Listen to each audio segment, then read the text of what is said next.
Hi, I'm Amy Robinson, Vice President of Communications and Media Relations with the Direct Selling Association, and I'd like to update you about developments on an important issue in California.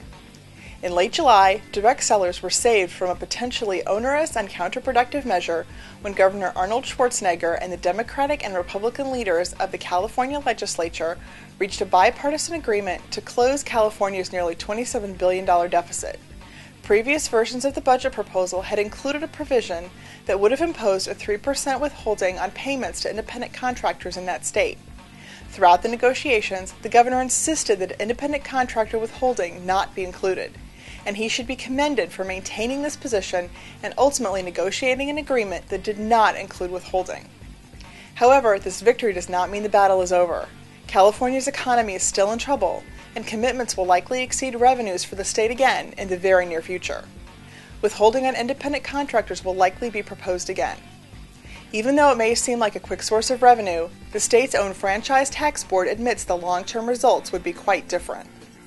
Nevertheless, Senate President Pro Tem Darrell Steinberg announced that he plans to personally file suit against Governor Schwarzenegger for abuse of executive power, and specifically mentioned independent contractor withholding as one way to raise revenue. The numbers may look good on paper, but in practice, such a move would be nothing more than an accounting gimmick that would harm direct sellers and cost the state millions in precious resources. For more than 70% of independent contractors, the amount of tax withheld under such a plan would be in excess of tax owed, amounting to an interest-free loan granted to the government.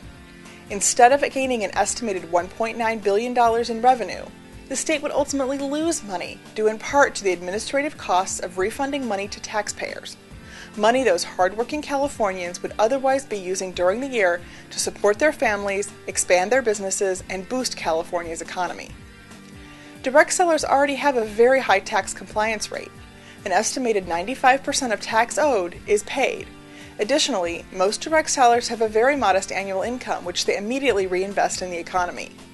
The recent victory on withholding was achieved on the merits, thanks to the thousands of California direct sellers who contacted their state legislators and the governor, describing how they and the state would be negatively impacted by such a provision. There is no time for a victory lap. It is absolutely critical that California's direct sellers continue to engage their legislators in a dialogue on this issue. Each direct seller has his or her own unique story to tell, but the end result is the same. Withholding would be a losing situation for all parties involved.